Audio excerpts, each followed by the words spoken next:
సాక్షి TV ప్రసారాలను నిలిపివేయడం చట్టరీత్యా నేరం. సాక్షి టీవీ ప్రసారాల కోసం మీ స్థానిక కేబుల్ ఆపరేటర్ను వెంటనే సంప్రదించండి. డిటిహెచ్లో ఇంటర్నెట్లో కూడా సాక్షి టీవీ ప్రసారాలను వీక్షించవచ్చు. మిగిలిన 2 మంత్రి పదవులను ఎవరికి ఇస్తారు అనే దానిపై తెలంగాణ రాజకీయాల్లో ఆసక్తికర చర్చ జరుగుతోంది.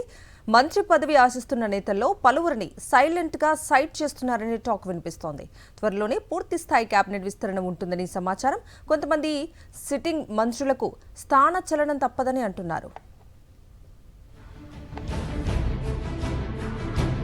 ఫిరాయింపు ఎమ్మెల్యేల కేసు విషయంలో జూలై 31న సుప్రీంకోర్టు తీర్పునిచ్చింది.